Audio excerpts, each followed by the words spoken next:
Welcome to the Social Bee podcast with your host, Louise Brogan. Every week, Louise will be bringing you a podcast all about women entrepreneurs, talking about their challenges, their goals, and inspiring you to either start your own business or grow the business you have. Visit www.socialbeeni.com to join our community and pick up some lovely freebies to start marketing your business online today. Hello and welcome to today's episode of the Social Bee podcast. Today I have a very special guest who I met in person in Dublin last autumn, and he was very generous to agree to come on the podcast today. So welcome today, Lee Dumas. Well, I am fired up to be here. It's always cool to do interviews with somebody who I've gotten not just to meet in person, but we got to hang out in person. Like we had dinner, we had drinks, we had fun. We were out in the town in Dublin. It was a blast. So it was super cool. We did. We had a great time, John. And that really leads me straight into my first thing I wanted to talk to you about, which is about how, first of all, I feel that you're very generous with your time and connecting with people online. And to me, that has really led into building a brilliant community around your business. So I wanted to talk to you about how important, first of all, how do you find the time to connect with people on an individual basis? And secondly, how important do you see community building to Entrepreneurs on Fire as a business as a whole?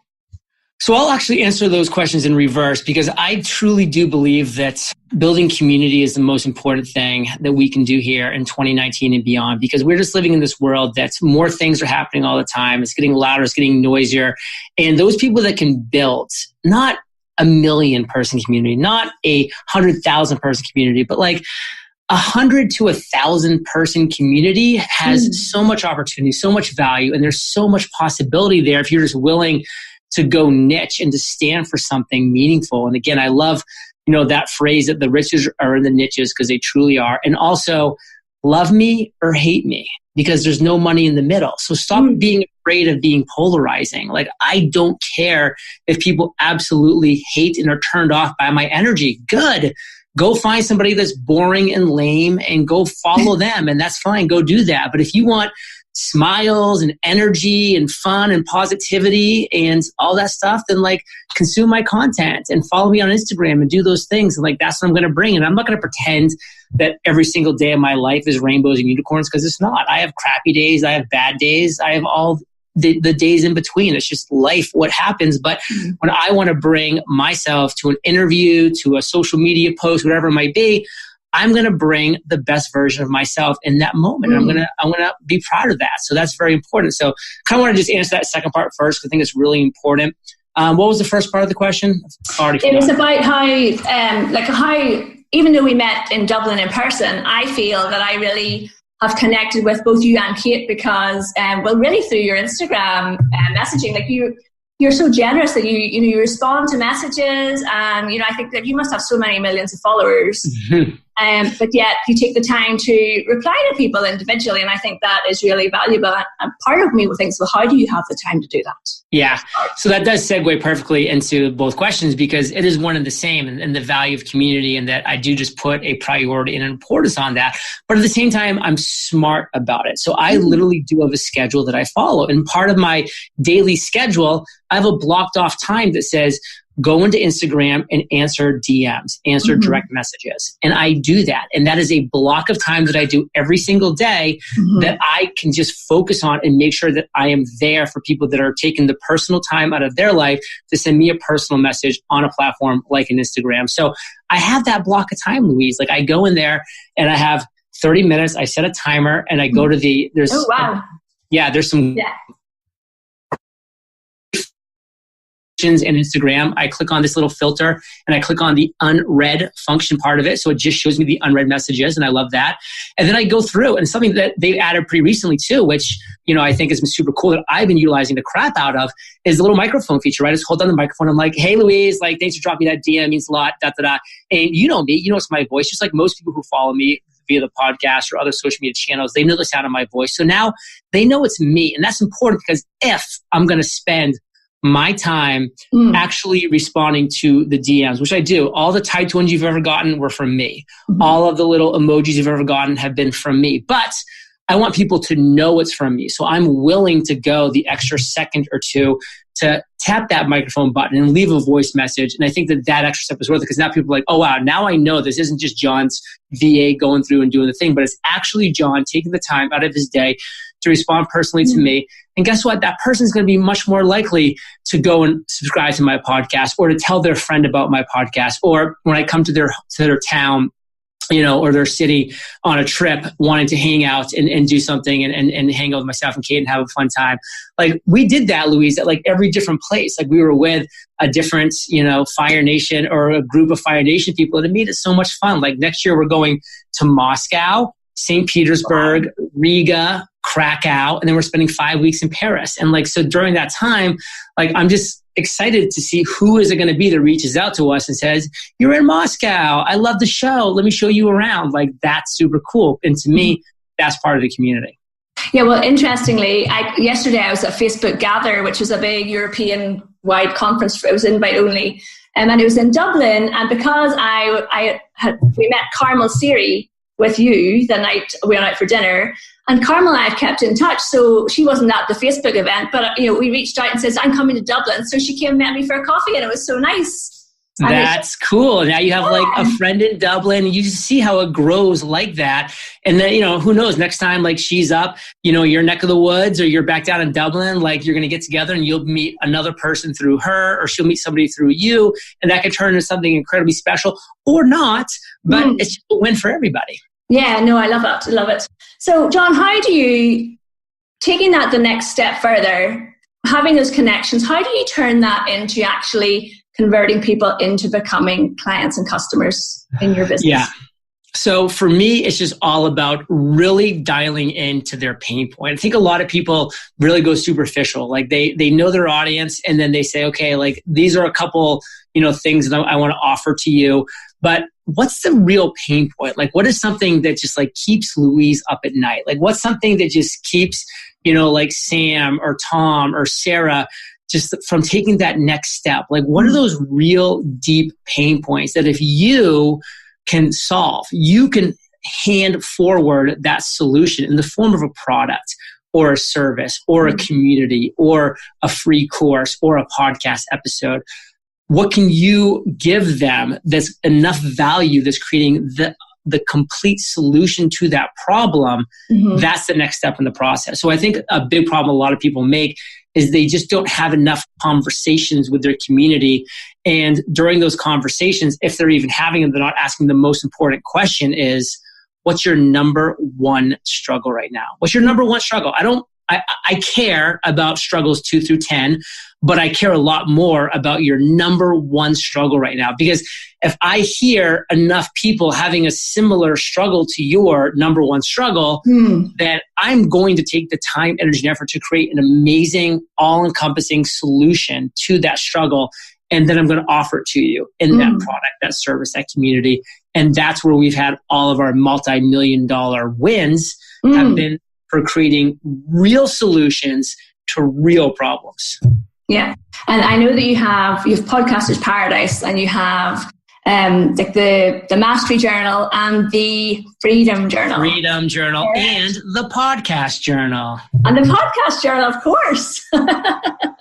So one of the things that we talked about, John, in Dublin over dinner, which really stuck with me, was a conversation you and I had about investing in yourself. And you talked about the start of your career, how you had a coach, and she kind of talked. Can you share that with my audience about the importance of actually investing in yourself in order to grow, and how you've done that yourself in your own life? So money's real. And by real, I mean it's what we use to survive, to eat, to provide shelter and care for our loved ones, to pay our mortgages, our car payments, all these things. Money's real. It's important to 99.9% of human beings, rightfully so. And so when you invest in yourself with something that real, guess what? It makes it real for you. I tell you, I have given Podcasters Paradise to a handful of people over the years, like mostly friends and family, like, oh, John, can you hook up my second cousin who wants to start a podcast, blah, blah, blah. They've never done anything with that. I have given them the best podcasting course in the world, and they've done crap, squat, diddly. But people who have next to no disposable income scrimp and save and invest. And guess what? It's real. And they make it happen. And now they're not going to allow themselves to do anything except give 100% of themselves to that. They have invested in themselves. It's real. They're going to make it happen. And so for me, I recognized that from back in the day. So when I launched my podcast, I knew the importance of investing in myself, but I wanted to do it the right way. And this is where I think a lot of people go wrong. They invest in the wrong manner. And what I mean by that is they don't invest in a mentor who is currently where you want to be. So I wanted to be a successful business podcast host. I hired a successful business podcast host. Her name was Jamie Masters of The Eventual Millionaire, and she was able to show me the path. The mistakes that she made, I avoided. The successes that she had, I emulated. The relationships that she had made over 2 and 3 years, I essentially was handed them because she's like, hey, this is John. He's my mentee. He's my friend. You should know him. You should like him. You should be on his podcast. And I got Pat Flynn, Michael Stelzer, Michael Hyatt, all in one, like basically 5-minute span of this group chat at this conference because of Jamie Masters and that investment I made in myself. So it just was me hiring the right person, took, some people say it takes years off of your success. I say, I wouldn't even have had success without that because if I hadn't done that, I would have gone down a rabbit hole that would have maybe probably had me quit, or I would have made another mistake that would have never resulted in me getting going and having the momentum that I had have resulted in the success that I've now acquired. So the investment in yourself, number one, it makes things real. Number two, if you hire the right person who's where you currently want to be, they can show you that path and then you're off to the races. That is so interesting because you see a lot of people in this space who buy course after course and program after program because they want to do this and they want to do this and they want to do this. And what you're saying is cut out all that time, wasted energy, money, and go straight for this is, I want to be like that person, so I'm going to hire that person to help me get there. Yeah. And by the way, that person might be like, okay, now buy this course, create, invest in this software and now you can be like, okay, now I know that these additional investments are going in the right area because this person's been there, done that. They know the path to success. Yeah, brilliant. I love that. So one of the things I wanted to ask you about, John, is about your speaking career because I love speaking at events. And you'll be proud of me. I pitched to speak at an event in London yesterday. Yeah. So how did you get started in that? Like speaking on big. First off, hit me up on DM if you get that gig. I want to congratulate you. So best of luck. Number two, so for me, it came back to investing in myself. So this is a great segue and a great story. So I invested in myself with Jamie Masters as a coach, but I also invested in Cliff Ravenscraft, Mr. Podcast Answer Man, his mastermind. So I was in his mastermind as well. Now, Cliff was the podcast guy back in 2012, 2013. He's since kind of shifted out of that. Now he's into health and stuff, which is amazing. And that's great. But back then he was like the podcast guy. So he was running the podcast track for New Media Expo, which was the really only big social media conference in the United States, period. End of story. And it was big. It was really cool. It was really big. It was a lot of fun. So I was going as an attendee and looking forward to it. But then guess what? A podcast speaker dropped out 2 weeks before the event. And Cliff was kind of scrambling. And he's like, well, I know this guy JLD just launched his podcast, but he's in my mastermind. Seems like he's a cool dude. He's doing some exciting things. I was doing something different, a daily podcast. He said, hey, you want to come and fill the spot and speak on your podcast success? And I said, absolutely. I'm terrified, but let's do it. But guess what? That was the first block of my steps that I've now taken to be the opening keynote at Youpreneur Summit and just different places around the world. And just, I'm going to be the opening keynote at Arch here in Orlando and speaking at Podcast Movement and this and that. That was the first step, though, is that now I was a speaker at a major event. And now whenever other conferences came up, I could pitch myself as such. Hey, here's my speaker reel. I had a guy come film, me. So I had a little speaker reel for my little, presentation I did in some side room at New Media Expo. But I was a speaker at New Media Expo with a speaker's reel, with experience. And that's all people needed and wanted. So what's that first step you're going to take? That's why just looking around and having local events that are, maybe there's not any more than 15 or 30 people in the room, but invest in yourself, hire a videographer, have them come, film you while you're giving your speech.